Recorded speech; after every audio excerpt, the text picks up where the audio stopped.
ये हमारी पार्टी की नेता जो बहन मायावती जी हैं, अपने हर भाषणों में हमेशा कहती हैं, वो ये कहती हैं कि पैसा तो उनको देने के लिए बहुत से सभी लोग पूरे देश के उद्योगपति हम तो जानते ये करना चाहते हैं, देना चाहते हैं, लेकिन उसके पीछे छिपा हुआ उद्देश्य क्या है?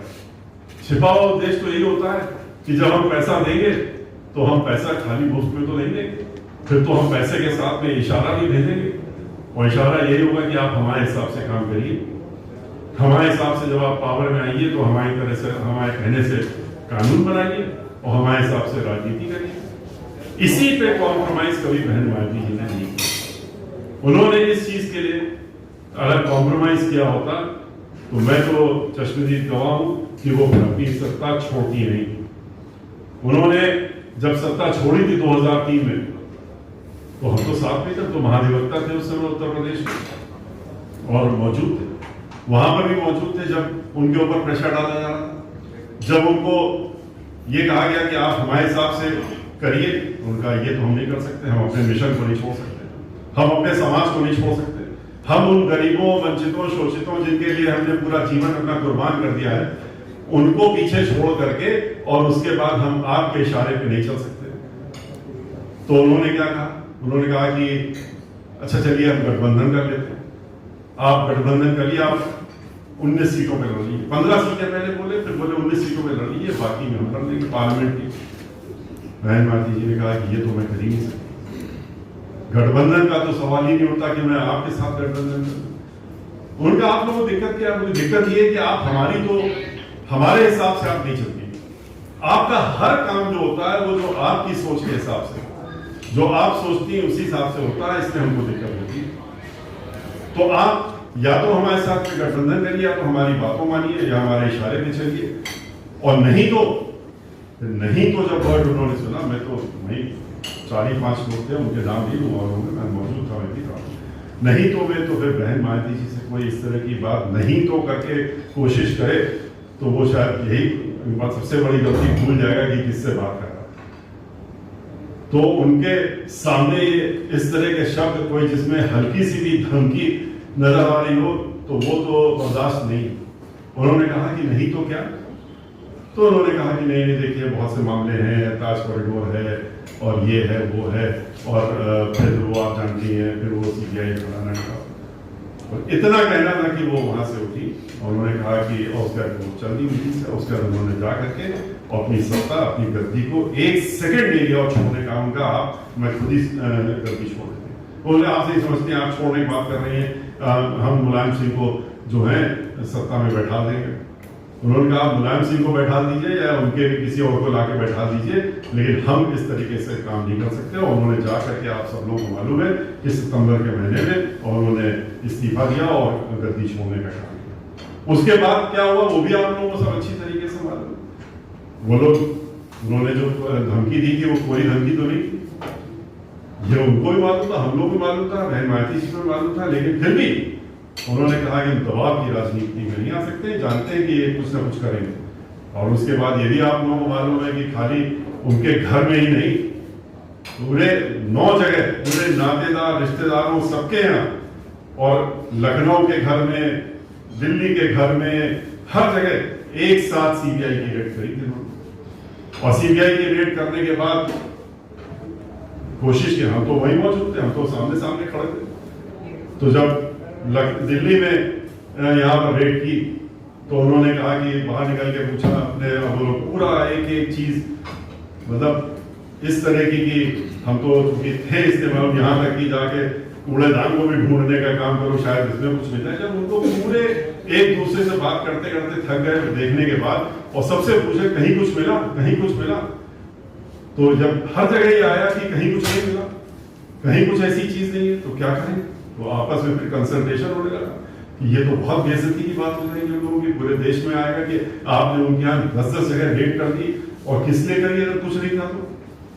तब एक व्यक्ति ने, जो हिमायू रोड में, 11 हिमायू रोड में, जहाँ मानवर काशीराम जी उस समय हॉस्पिटल में थे और बत्रा हॉस्पिटल में थे, उनके उस समय बहुत गंभीर हालत में थे, तबीयत ठीक नहीं थी और ऑक्सीजन पे थे, चढ़ रही थी उनके, तो लेकिन ग्लूकोज चढ़ रहा था। तो उस समय उन्होंने कहा कि आपस बात की, बोले 11 हुमायूं रोड में जो दराज है उनके ऑफिस की, उसमें से कुछ मिला है, तो वो कहिए तो इसका इस्तेमाल कर लें दिखाने के लिए। उनका क्या मिला बताइए। तो उन्होंने कहा इसमें 5 लाख रुपए रखे हुए हैं, एक लिफाफे में लपटे हुए, और उसमें जो एक बिल साथ में लगा हुआ है। किस चीज का बिल है? तो उनका बत्रा हॉस्पिटल का। कितने का बिल है? 5 लाख का। वो पेमेंट 5 लाख का बैंक से निकाल करके उस दिन बिल के साथ में रखा था, उसको दोपहर के बाद में बत्रा हॉस्पिटल में जाके जमा करना था, और जमा करना था क्योंकि वो उनके जो इलाज चल रहा था उसका पैसा था। तो जब ये बात आई तो उन्होंने कहा, फिर 10 मिनट तक आपस में बातचीत होती रही, बड़े जो उनके ऊपर के अधिकारी जो भी हो, उन्होंने कहा नहीं आप वो रुपया उठा लीजिए, कुछ तो कहने के लिए रहेगा मीडिया के सामने कि देखिए 5 लाख रुपए मिले हमको। तो लेकिन बहन मायावती जी का लिखो, यहां लिखो कि रुपए कहां से मिले, और लिखो ये भी लिखो कि रसीद लपटी हुई तुमको मिली, और ये किस चीज के लिए रुपया था लिखो, और फिर ले जाओ तुम रुपए इसको। वो ले गए। उसके बाद फिर आप लोगों को ये भी मालूम है कि उन्होंने 1 नहीं 2 नहीं कितने मुकदमे, पूरे परिवार को घेरा, सबको जिनसे कोई मतलब नहीं उनके ऊपर भी मुकदमे, भाई भतीजे बहन सबको 110 मुकदमे दाखिल हुए। 110, आप लोगों को तो पता ही नहीं किसी को, 110 मुकदमे उनके ऊपर हुए। और कहां से? इनकम टैक्स से लेकर के जितने भी डिपार्टमेंट और हो सकते हैं, नीचे से लेकर ऊपर तक पूरी कोशिश की कि हमको हम कैसे घेरें, क्या करें, कैसे कर लें। लेकिन ऊपर वाले की भी कृपा थी हम लोगों के ऊपर, हमारे ऊपर खास तौर से, कि वो 110 के 10 मुकदमे हम ही लड़ रहे थे उनकी तरफ से, और 110 में से 110 मुकदमों में उनको जीत मिली, और एक नया पैसा का भी उनके ऊपर आज के रोज और उस समय से लेकर आज तक एक नए पैसे का भी उनके ऊपर इल्जाम इस बात का कहीं रिकॉर्ड में नहीं है कि ये उनके पास गलत पैसा था। 110 केसेस जिस तरह से उन्होंने PIL 101 करी थी और गिनीज बुक में पहुंचाया था उन लोगों के खिलाफ 5 साल में, जितने चाहे माननीय काशीराम जी का स्मारक हो, डॉक्टर अम्बेडकर स्मारक हो, गौतम बुद्ध पार्क हो, यहाँ का स्मारक हो, रमाबाई अम्बेडकर मैदान हो, हर चीज के लिए PIL होती थी। 101 PIL हम लोगों ने, 101 PIL हमने झेली थी। तो लेकिन सब में हम लोग सक्सेसफुल हुए, और सारे आपने देखे स्मारक, आप लोग खुद देख चुके होंगे, रोक नहीं पाए वो, आज सबके सब बंद करके खड़े हुए तैयार है। बहन मायावती जी उस संघर्ष से निकली, जो संघर्ष उन्होंने पहले किया वो अलग है। और जिस समय उन्होंने बैंक से ये पैसा 5 लाख रुपए जो उनके पास था उठा के गए, तो बैंक सीज किया था, बैंक के सारे अकाउंट सीज कर दिए, जबकि उनको ये मालूम था कि बैंकों में जो रुपया था वो तो बैंक में रिकॉर्ड में, और उनकी सैलरी, उनका उसका वो पैसा, एक एक पैसे का हिसाब। वही तो बाद में सुप्रीम कोर्ट ने कहा आखिर में, जो आखिरी मुकदमा हमने वहां से पढ़ा, उन्होंने कहा कि ये कैसी FIR थी, किस तरह की FIR थी, ये किस लिए की गई, जब एक एक चीज बिल्कुल सामने, अक्षर पैसा एक एक सामने लिखा हुआ है, और उसमें आपने इतने मुकदमे कर दिए। लेकिन कर दिए क्योंकि हमको परेशान करना था, तंग करना था। वो तो सोचते थे इसके बाद हम इनको बर्बाद कर देंगे। माननीय काशीराम जी बीमार है, ये कैसे आगे बढ़ेंगे, कैसे मिशन को आगे बढ़ाएंगे, उद्देश्य तो सिर्फ यही था पीछे मन में। लेकिन हम लोग भी तैयार थे इनके इस वार के लिए। अगर इस वार के लिए तैयार नहीं होते तो शायद वो हम लोगों को परेशान कर ही देते। पर उच्च न्यायालय से लेके सर्वोच्च न्यायालय तक हर चीज का मुकदमा होने के बाद उस लेवल तक मुकदमे रोए हम लोगों ने। जब मानवर काशीराम जी का देहांत हो गया और स्वर्गवास हो गया, उनका शरीर पार्टी के कार्यालय में यहां पर रखा हुआ था, और वहां पर क्या हो रहा था, वहां मुकदमेबाजी हो रही। हम उनके साथ में, हम उसी दिन उनके परिवार के कुछ लोगों को लेकर के, और अपने ही आपके ही समाज में से लखनऊ में जो MLA कई बार रजिस्टर्ड मंत्री भी थे इसमें समाजवादी पार्टी के उस समय, तो वो मंत्री भी थे वहां पर समाजवादी पार्टी की सरकार में रहते हुए मंत्री की हैसियत से वो अदालत के अंदर बैठे हुए थे जब वो केस चल रहा था, और मानवर काशीराम जी को लेकर। यही उच्च न्यायालय आर के चौधरी, ऐसे लोगों नाम भूल जाते आर के चौधरी। तो वो हमसे दुआ सलाम हुई, हमने खास तौर से उनसे पलट के बहस करके हम पलटे, हमने कहा नमस्कार आर.के. चौधरी जी, अच्छा लग रहा आपको अदालत में देखते एक मंत्री बैठा हुआ, कम से कम पैरवी तो करने आए हैं आप मुकदमे। नहीं मैं तो ऐसे खैर बात हो गई, लेकिन वहां भी उनको सफलता नहीं मिली। इस बात के लिए कोर्ट में गए थे कि माननीय काशी राम जी के शरीर को दाह गिरा दिया जाए और यहां से ले न जाने नहीं दिया जाए। इस तरह के भी मुकदमे लड़े हैं हमारी पार्टी की राष्ट्रीय अध्यक्ष ने, बहन मायावती जी ने। उन्होंने जितना संघर्ष किया है आप लोग तो सपने में भी नहीं सोच सकते। हमने तो स्वयं अपनी आंखों के सामने देखा कि कौन कौन से बैंक के जब पैसे सीज कर लिए थे, उन्होंने पूरी बैंकों के सारे रुपए सीज कर लिए, कहा था अब तो क्या कुछ, अब तो घर का खर्चा भी नहीं चल सकता, तो कुछ लाखों में रुपए। लेकिन वो भूल गए थे कि अगर जिस बार 2014 में जब हमें एक भी पार्टी पार्लियामेंट में एक भी सीट नहीं मिली थी, तब भी 2,62,00,000 वोट मिले थे बहुजन समाज पार्टी को। तो इतने अनुयायी जिसके हो, उनको जब सबको मालूम पड़ा पूरे देश में कि उनका बैंक अकाउंट सीज कर दिया गया और मानवर काशीराम जी अस्पताल में और उनके पास एक नया पैसा नहीं छोड़ा गया, तो लोगों ने, मैंने ये तो बहुत छोटा कमरा, इस तरह के 10 कमरों में हलफनामे के साथ में लोगों ने पूरे देश से रुपए भेजे थे और चेकों के माध्यम से, और माननीय बहन मायावती जी के नाम से ये रुपए ले गए। हम कंट्रीब्यूशन, छोटा सा कंट्रीब्यूशन, किसी ने 10 रुपए, किसी ने 20 रुपए, बहन मायावती का ये क्या तुम लोग कर, उनका नहीं, ये हम लोग भेज रहे हैं। उन्होंने तो 5-10 लाख रुपए सीज किए थे, 15 करोड़ रुपए तो 15 दिन के अंदर आ गए अकाउंट में। उन्होंने कहा ये रुपया कहां से आ गया, हमने कहा आइए इसको भी चेक करिए, उसका भी मुकदमा चला। फिर इनकम टैक्स वालों ने नोटिस दी, हमने भी कहा सब संभाल के रखे। हमने 5 ट्रकों में ये जो हलफनामे आए थे और उसमें सब चीजें थी कि कहां कौन से एड्रेस कौन से अकाउंट से भेज दिए इनकम टैक्स डिपार्टमेंट में। वहां हल्ला मच गया, साहब ये क्या सामान आ गया, इसको कहां ले जाए।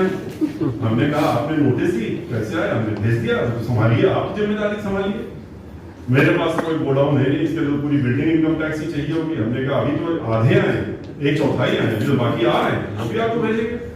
तो लेकिन देखिए, जब जिसके पीछे, जिसने अपना पूरा जीवन इसी चीज में लगा दिया हो, तो उनके साथ में जो लोग हैं उन्होंने तो देखा संघर्ष करते हुए। उन्होंने तो उस समय संघर्ष किया जबकि आप लोग बहुत छोटे रहे होंगे, वोट नहीं डाल सकता, वोट डालने के लिए घर से नहीं निकल सकते थे। और वो यहाँ पर, जहां पर जिस जगह पे था कि अगर वोट डालने के लिए घर का दरवाजा भी खोला तो मार दिए जाओगे, वो खुद निकल करके और पैदल चल करके गएंगे, चलो हम चलते हैं, देखते हैं कौन रोकता है। लेकिन जैसे वो चल रहे थे, सैकड़ों संख्या में लोग उनके साथ में, कोई लाठी ले, कोई डंडा लेके, सब निकल पड़ के देखते हैं कैसे आज बहन जी सामने निकली है तो हम भी साथ से खड़े, कौन छू सकता है। तो वो सब मंजर करते हुए वो आज यहाँ पर पहुंची। लेकिन लोगों को परेशानी क्या है, जो ये लोग हैं, जो भारतीय जनता पार्टी हो, चाहे समाजवादी पार्टी हो, चाहे कांग्रेस पार्टी हो, कांग्रेस पार्टी तो आप लोगों को अच्छी तरह मालूम है कि उनका तो काम ही धोखा देने का रहा है।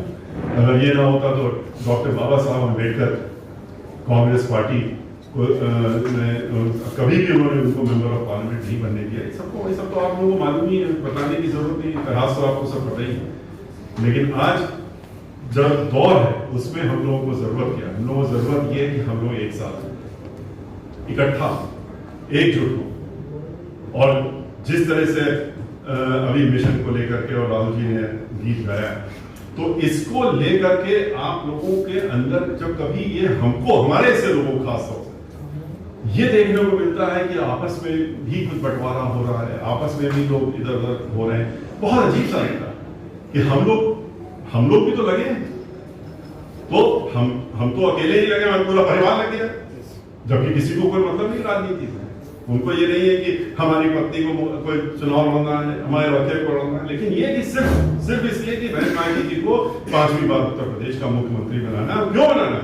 क्योंकि हमने उनकी सोच, उनका तरीका और उनका काम करने का तरीका बहुत नजदीक से देखा है। शायद ही आप लोगों से किसी ने इतना नजदीक से देखा हो जितना हमको मौका मिला है इतने नजदीक से देखने। और चाहे महाधिवक्ता के रूप में ना हो, चाहे उसके बाद रहे, हमने तो बहुत नजदीक से देखा और किस तरह से उन्होंने संघर्ष किया, किस तरह से उन्होंने संघर्ष को झेला, वो भी हमने देखा। आप लोग कह रहे हैं कि अभी बहुत खुशी हुई कि सब मिला के अभी राम जी गौतम जी ने भी कहा कि अगर सब इकट्ठा हो जाए तो 70-80 लाख तो आप लोग पहुंच जाएंगे लोगों के बीच में, लोग आसानी से। ये मिशन, ये ध्येय नहीं होना चाहिए। ये अगर हमने सोचा कि हम आप लोगों के लिए खास तौर से कि हम 70 लाख के बीच में पहुंच जाए या 50 लाख पहुंच जाए या थोड़ा और आगे पहुंच जाए, इससे कैसे काम चलेगा हमारा? 2 करोड़ तो वोट हमको पिछली बार, 1 करोड़ 92 लाख वोट तो हमको पिछली बार पड़े थे। हम 2012 में जब हारे थे तो आधे ही % से तो हारे थे, क्योंकि 1% हमारा वोट कम था समाजवादी पार्टी से, और आधा हमें और मिल जाता हम बराबर होते। तो और 135 सीटें से ज्यादा करीब बहुत थोड़े थोड़े वोटों से हारे थे। 4000 वोट से तो ये आपके बगल बैठे नकुल दुबे जी हारे थे। तो इस तरीके से 90,000 वोट पा करके भी 4000 वोट से हार गए। इस तरह से कितनी सीटें हैं हमारे? नहीं तो 2012 में सरकार तो हमारी ही बनती, लेकिन थोड़ा सा लोग अपना कि अब तो सरकार बन गई है, अब तो क्या है और अब कोई दिक्कत नहीं है, तो लोग अपना इधर उधर भटक गए, उसका नतीजा भी निकला। लेकिन हम लोग पास फिर भी 2 करोड़ अगर वोटर हैं जो कि आगे बढ़ाना है हमको। आज कितना 25 करोड़ की तो संख्या उत्तर प्रदेश में, और अगर आप 22% से भी ले लीजिए, 24% लीजिए अगर आप, तो कितने आप लोग होते हैं? हम कहते हैं कि आप जोड़ लीजिए, खुद ही जोड़ लीजिए। तो 5 करोड़ 6 करोड़ जहां पर आबादी हो, 6 करोड़ तो दुनिया में बहुत सारे देश हैं जहां टोटल मिला के 6 करोड़ तो बहुत, कई यूरोप में चले जो नहीं मिलेंगे। तो आप तो 6 करोड़ खुद हैं अपने आप में। आप औरों को अगर छोड़ें, अपने आप में भी देखें, तो आपको तो 6 करोड़ के बीच में पहुंचना चाहिए। अच्छा मान लीजिए उसमें से आधे छोटे हैं, बच्चे हैं, लेकिन अब कोई बच्चा नहीं रह गया। 10 साल के बाद हमारी जो ग्रैंड चिल्ड्रन है, 10 साल की जो हमारी ग्रैंड डॉटर है, वो तो मोबाइल लेके हमको सिखाती है, ये देखो आप ये नहीं देख रहे, ये देखिए ये क्या है। तो कोई बच्चा नहीं रहेगा मोबाइल के मामले में और सोशल मीडिया के मामले में। तो अब सोशल मीडिया के माध्यम से जो अस्त्र आपके पास है, उस अस्त्र को कैसे आप इसको फैलाएं, कैसे 50 लाख या 7 लाख में सीमित ना करें। क्यों ना ये हरेक के हाथ में पहुंचे, क्यों ना ये हरेक के पास पहुंचे आपका मैसेज। इस पे आपको बैठ के सोचने की जरूरत है, इस पे आपको ध्यान देने की जरूरत है कि हम इसको, अगर 5 करोड़ लोग हैं तो 2.5 करोड़ के पास, 3 करोड़ के पास इसको कैसे पहुंचाएं। 2 करोड़ हमारे वोटर हैं, हम उसको कैसे 4 करोड़ पहुंचाएं, इस पे हम लोग सोचते रहते हैं दिन रात। आपको ये सोचना चाहिए कि हरेक के पास हम सोशल मीडिया के माध्यम से बहन मायावती जी की बात, बीएसपी की बात कैसे पहुंचाएं। लोग हम विकास की बात करते हैं, कौन लोग करता है विकास? किसने विकास किया? शासन की बात करते हैं, किसने शासन? हर 2 घंटे में एक महिला का रेप होता है, ये शासन? ये क्या यही हम लोगों ने मानने के लिए बड़ा अच्छा शासन चल रहा है? और जहां तक सवाल उठता है बच्चों का, इनका, ये जितने आज के रोज जितना ये लोग परेशान हैं, जितना आज बेरोजगारी हो रही है, खाली आप लोगों के बीच में बेरोजगारी नहीं है, बेरोजगारी पूरे उत्तर प्रदेश में हर तरफ है। किसी भी समाज, किसी भी जात का हो। रिजर्वेशन की तो बात ही खत्म कर दी इन्होंने। लड़ा की कहीं गए, अरे रिजर्वेशन वाले ये लोग तो रिजर्वेशन, अरे रिजर्वेशन की बात कहां रहेगी जब नौकरी नहीं है? नौकरी ही नहीं तो रिजर्वेशन किस चीज का? 50% जो अनरिजर्व थे उनको तो नौकरी मिलती थी पहले, अब उनकी नौकरी उनसे पूछिए कहां गई नौकरी उनकी। तो अब तो नौकरी ही खत्म कर दी, जब प्राइवेटाइजेशन कर दिया, सब हाथों में बेच दिया, लोगों को उठा करके जमीन भी बेच दी, आसमान भी बेच दिया, तेल भी बेच दिया, रेल भी बेच दिया, बचा क्या? जितना भी जहां जहां नौकरियां होती थी, हाथ में आती थी, तो सब बिक गई। तो कहां से रोजगार मिलेगा? बहन मायावती जी की जब सरकार थी तो रोजगार था, क्योंकि चारों तरफ डेवलपमेंट था, चारों तरफ काम था, लोगों को पता ही नहीं कि कितना काम किया। मैं जरूर भेजूंगा आपके पास मैं अभी तैयार कर रहा हूँ, मैं आपको एक भेज दूंगा कि आप लोगों के सब जितने लोग यहाँ मौजूद हैं और आपके ग्रुप के सब लोगों को पता तो लगे एक तरफ से कि क्या किया मैं मायावती जी ने 5 साल के अंदर में। उसका अगर एक मिनिस्क्यूल भी 5% भी कोई दिखा दे किसी भी सरकार ने पहले या बाद में कि मैंने भी तो किया था या मैंने किया है, तो हम जो कहेंगे वो बात है। 29,500 गांव उत्तर प्रदेश के 29,500 गांव डॉक्टर अम्बेडकर गांव को उन्होंने समग्र विकास किया। 29 जिले बनाने का काम किया। कितनी 7 से ज्यादा इंटरनेशनल लेवल की यूनिवर्सिटी बनाने का काम किया। नोएडा में भी आपने देखा कितने हर जिले में नए नए हॉस्पिटल बनाने का काम किया। 5,000 से ज्यादा स्कूल बनाने का, प्राइमरी स्कूल बनाने का काम किया उन्होंने। पूरे उत्तर प्रदेश में हर जिले में, चाहे शिक्षा की बात हो, चाहे उसकी बात हो कि इलाज करने के लिए, स्वास्थ्य की बात हो, हर चीज के लिए ऐसी चीजें के लिए जो कोई सोच नहीं सकता। आपने देखा है नोएडा में, देखिए किस तरह का स्कूल बना के दिया है, किस तरह का हॉस्पिटल दिया है, जो कि आम हॉस्पिटल, जो सरकारी हॉस्पिटल छोड़ दिए प्राइवेट हॉस्पिटल से बेटर है। स्कूल को देख लीजिए जो बनाया गया है, वो स्कूल कैसा बना हुआ है। तो बहन मायावती जी ने जो खाली ये पार्क नहीं बनाए, पार्क तो सिर्फ 2,000 करोड़ के बने थे 5 साल में। 2,000 करोड़ का हिसाब अगर लगा लें हम, तो जहां पर 10 लाख करोड़ का बजट हो सालाना और उसमें 5 साल में 2,000 करोड़, कितना हो। लेकिन सबको परेशानी ये कि ये इनके नाम से क्यों बन गया, नहीं इनके लिए क्यों बन गया, इतना भव्य क्यों बना दिया, ऐसा क्यों बना दिया, जो आंखें फटी आ रही है। हम तो गए थे वॉशिंगटन देखने, अब्राहम लिंकन का बड़ा, सब पूरी दुनिया के लोग आते हैं देखने। वहां देख के 10 मिनट के बाद हम, हमारे जो दोनों भाई वहां अमेरिका में रहते हैं, उससे कहा चलो यहाँ से, बोले क्यों, क्या हो गया। ये छोटी सी चीज देखने के लिए हम आए थे। हमने कहा डॉक्टर अम्बेडकर स्मारक और कहा मानव काशीराम स्मारक, ये छोटा सा एक दिखा रहे हो अब्राहम लिंकन का कि ये बहुत बड़ा भारी मॉन्यूमेंट है। ये मॉन्यूमेंट तो वहां एक कोने में नजर आएगा अगर हम लखनऊ वाले कोने में। वो चीजें, भव्यता की चीजें की हैं, उनको हमें देखना चाहिए। हम इसके साथ चले जाएं, हम अपनी पर्सनल उसके लिए अब वो आ रहा है उसके पीछे लग रहे हैं, या हमको फायदा हो रहा है तो हमने छोड़ दिया। बहुत से लोग हैं जो पार्टियां छोड़ते रहते हैं, इधर जाते हैं उधर जाते हैं, और किस लिए जाते हैं उनसे पूछा जाए तो इसीलिए जाते हैं कि हमारा व्यक्तिगत कोई फायदा होने जा रहा है। समाज के फायदे की बात तो नहीं कोई सोच के जाता है। एक भी व्यक्ति जो पार्टी छोड़ के कहीं जाता है वो हमसे ये कभी कह दे, हमने एक दिन कहा मंच पे कहा कि हमको आप ये एक आदमी ऐसा मिला दीजिए जो पार्टी छोड़ के गया, जो कहे कि हम समाज की वजह से गए।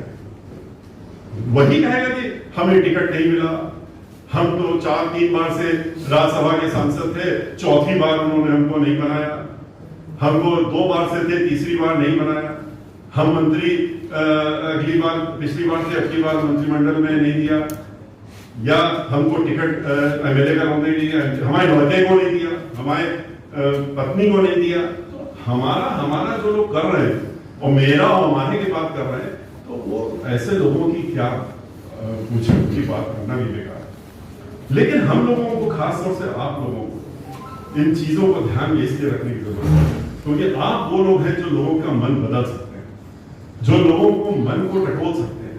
कितनी अच्छी अच्छी बातें बताई कि हम लोग तो शहर में जाते हैं, तो गांव में जाते हैं, हम तो वहां जाते हैं और जा करके वहां पर पूछने का काम करते हैं। तो हमारे नौजवान साथी बलिया से थे, वो तो उन्होंने बताया किस तरीके से कि वहां जाके लोगों से बातचीत करते हैं। तो ये चीजें जो आप कर रहे हैं, तो वहां पर असली काम तो ये है। कौन सा आप में से कोई बैठा है कह रहा है कि हमको एमपी बना दो, या किसी ने तो ये आगे कहा कि हमें एमएलए बना दो, तो लेकिन फिर भी आप लगे हुए। तो आप इसीलिए लगे हुए हैं कि आपके जो आने वाले लोग हैं या आपके जो अभी लोग हैं उनके बारे में सोच करके ही तो आप शायद लगे हुए हैं। तो इसको बढ़ाने की जरूरत है। इसको हम लोग भी, हम 2007 में पूर्ण बहुमत की सरकार बनी, 22%, 21%, उस पर तो सरकार नहीं बन सकती। सरकार बनाने के लिए हमको 30% के ऊपर तो कम से कम चाहिए। 29% में हम हार गए, 30% में हमारी सरकार बन गई। तो हमको अगर ये चाहिए और सरकार बनानी है तो हमको और लोगों को भी जोड़ना पड़ेगा। हमको ये भी दिमाग में रखनी चाहिए। हम लोग इससे विचलित ना हो जाएंगे, अरे लीजिए अब मिश्रा जी तो ब्राह्मणों की बात करने लगे। मिश्रा जी ब्राह्मणों की बात क्यों कर रहे हैं, ये तो कभी सोचिए। मिश्रा जी ने तो आपके लिए तो जितना बोला है सांसद में, तो हमारे ऊपर तो इल्जाम लग गया कि ये तो आपको बता ही रहा था मैं किस्सा कि बोले कहा कि मेंबर ऑफ पार्लियामेंट हैं वो राज्यसभा में और मंत्री हो गए, अब तो गुजरात के थे, उन्होंने कहा कि साहब इसके बाद उनका नंबर आ गया हमें बोलने के बाद, तो बोलेगा मैं क्या बोलूँ, तो उन्होंने पूछा था कि आप क्यों नहीं बोलेंगे, बोले नहीं अब ये बातें इन्होंने कही थी, इसके आगे हमारे तो जोड़ने कुछ रह नहीं है। और रिजर्वेशन में था, दलितों के संबंध में और रिजर्वेशन में और जनरल डिस्कशन था, तो उन्होंने कहा कि मेरे समझ नहीं आ रहा कि मिश्रा जी होते हुए और इन्होंने ये सब बातें कर दी जो मैं नहीं सोच पा रहा था। तो मुझे उनसे जवाब, खैर बात लेकर थी, मैंने उनसे कहा कि ये भूल गए कि हम मिश्रा बाद में हैं और SC पहले। तो हमारे पेरेंट्स ने क्या सोच के रखा हमें नहीं मालूम, लेकिन SC मिश्रा रखा उन्होंने, तो मैं क्या, तो इनको इस बात का जवाब अपने आप मिल गया और खैर वो अपना बात खत्म हो गई। लेकिन ये सोचिए कि अगर हम और लोगों को नहीं जोड़ें, उनकी मानसिकता नहीं बदलेंगे, उनकी मानसिकता को ठीक नहीं करेंगे, क्यों गलत मानसिकता के साथ में समाज में लोग रहे हैं, हम अगर 10 लोगों को भी ठीक कर सकते हैं तो हमें लगेगा हमने बड़ा काम कर दिया। कि ये क्या तुम ऊंच नीच की बात करते हो, क्या ये कि हम ब्राह्मण हैं तुम ये इसकी बात करते हो, अगर इसको खत्म कर सकें, इसको खत्म करने में हमको सफलता मिले तो हमारे लिए तो सबसे बड़ा काम तो यही होगा। वरना हमें क्या जरूरत है इन सब चीजों में, राजनीति और ये वो सब करने की। हम तो वकालत के पेशे में अभी से नहीं, अब तो 45 साल हो गए। हमारे पिताजी तो चीफ जस्टिस रहे, गवर्नर रहे, मैं चचा हाई कोर्ट जज रहे, मैं सगे बड़े भाई हाई कोर्ट जज रहे, हम सीनियर एडवोकेट 25 साल से हैं राजनीति में। तो अब आए जब बहन माइती जी हमको लेकर के आई महाधिवक्ता बना करके, उसके बाद से, लेकिन वकालत तो 10-12 लाख रुपए रोज की आमदनी तो हो ही जाती थी आराम से, तो हम फिर वापस क्यों ना चले जाए, क्या जरूरत। हम तो महाधिवक्ता भी रह लिए, चेयरमैन बार काउंसिल भी रह लिए, सब कुछ रह लिए। आज भी पहले 22 जूनियर थे, आज भी 15-16। लेकिन क्या अगर आए हैं तो कुछ सोच के आए, उद्देश्य से अगर आ ही गए हैं तो फिर समाज के लिए भी तो करें। और खुशी हमको होती है जब हमने देखा कि 2007 में 5 से 7 के बीच में पूरे प्रदेश में घूमे तो मानसिकता बदली, भाईचारा बना, उसका नया नाम पूरे देश में पहली बार पड़ा सोशल इंजीनियरिंग। कहां था सोशल इंजीनियरिंग, बात उसी से तो सोशल इंजीनियरिंग पैदा हुई। तो सोशल इंजीनियरिंग का मतलब क्या है, यही तो है कि आप लोग आपस में मिलिए और ये जो आपस का चीज है ये खत्म करिए, ऊंच नीच वाली। ये कौन सी जमाने में जी रहे हैं, कौन क्या फर्क है हम में और आप में। तो यही समझाने की कोशिश अगर करिए और उसके बाद खुशी इस बात की लोग हमारे साथ में आए, लोग जुड़े और जुड़ने के बाद पूर्ण बहुमत की सरकार बनाई। 22% का अगर हमारे पास वोट था बढ़ करके 30 पहुंचा। अब की बार फिर हमने शुरुआत की कि फिर गए पूरे 74 जिले घूम के आए, 75 जिले की मीटिंग करी हमने और हर जिले में गए, 27,000 किलोमीटर गाड़ी चले। लेकिन यह खुशी की बात यह कि फिर जो लोग भटक गए थे, जो इधर उधर घूम गए थे, उनको फिर समझाने का मौका मिला। और अब की बार पूरी उम्मीद है कि हमारे साथ मिल करके वो लड़ेंगे और अब की बार खुद निकल करके आ रहे हैं, क्योंकि वो खुद भी प्रताड़ित हैं और वो हमारे साथ बहुत तेजी से जुड़े और इतनी तेजी से जुड़े कि अब की बार मुझे बिल्कुल यकीन है कि अब की बार हम लोग हर जरूर से जरूर अब की बार ये मीडिया कुछ भी कहता रहे, ये दिखाने का काम कुछ भी कहते, हम जितने भी अभी लोगों ने कॉन्क्लेव किए थे उसमें जवाब भी देने का हमने यही काम किया उनको। हमने कहा आप कुछ दिखाते रहो, अब की बार पूर्ण बहुमत की सरकार बहन मायावती जी की 2007 से ज्यादा और वो मुख्यमंत्री उत्तर प्रदेश की बनेगी। तो इसी के साथ में मैं बहुत ज्यादा वक्त नहीं हूँ कि कुछ लोग और भी वेट कर रहे हैं और राहुल जी बार बार इशारा भी कर रहे हैं कि जो है इसको आगे के लिए दूसरे लोगों के लिए करिए। लेकिन ये कि मैं आपसे फिर ये अनुरोध करूंगा कि आपका हमने बहुत ज्यादा कुछ आप लोगों को लगता है कह करके इनके साथ ये लग रहा है ऐसा कि आपको ज्यादा बोर कर दिया, तो लेकिन इसको कुछ दिल की बातें थी तो हमने सोचा कि आज आपसे शेयर भी कर लें। और इस जैसा कि अभी कह रहे थे कि आ रहा था, वो ये भी देखने का काम करते थे कि सतीश मिश्रा के खिलाफ सतीश मिश्रा ने पार्टी, अरे सतीश मिश्रा पार्टी, बहुजन समाज पार्टी तो हमारी पार्टी है ही है और हम बहुजन समाज पार्टी में ही चांस की बात है कि हमने इसके पहले कोई राजनीतिक दल कभी जीवन में ज्वाइन नहीं किया था। ये पहला राजनीतिक दल है और आखिरी भी यही है, तो हमारी तो ये दल रहेगा ही मरते दल तक। तो इसमें ये कि पार्टी और ये, लेकिन हाँ इस तरह की बातों से जो लोग उड़ाने का काम करते हैं उसके पीछे भी बहुत बड़ा उद्देश्य होता है। उद्देश्य उनका नियत क्या होती है ये भी आप लोगों को अच्छी तरह से मालूम है, समझना चाहिए। नियत यही होती है कि किसी तरीके से तोड़ दिया जाए, किसी तरह से अलग कर दें, किसी तरह से मतलब छटका दें। लेकिन इन सब चीज़ों के हम लोग बहुत ऊपर हैं और इस तरह के कोई भी जितना प्रोपेगेंडा कर ले, कुछ भी कर ले, हमें खुशी है कि ना हमें इसका ऊपर हमारे ऊपर कोई इन चीज़ों का असर पड़ता है और ना हमारी पार्टी की नेता बहन मायावती जी के ऊपर इस चीज़ का असर है। उनको भी अच्छी तरह से मालूम है, हमारे संबंध में तो खास तौर से मालूम है कि हम किस उद्देश्य से जुड़े, कैसे जुड़े उनके साथ में और किस तरह से हम आए साथ साथ में हमारा परिवार भी जुटा है। तो इससे उनको मालूम है, इसलिए इन सब बातों से ना उनके ऊपर कोई फर्क पड़ने वाला, ना हमारे ऊपर पड़ना। हम लोग जिस उद्देश्य से लगे हैं उसमें लगे रहेंगे और उनको अब की बार 5वीं बार मुख्यमंत्री बना करके ही हम लोग काम करेंगे। जय हिंद, जय भारत।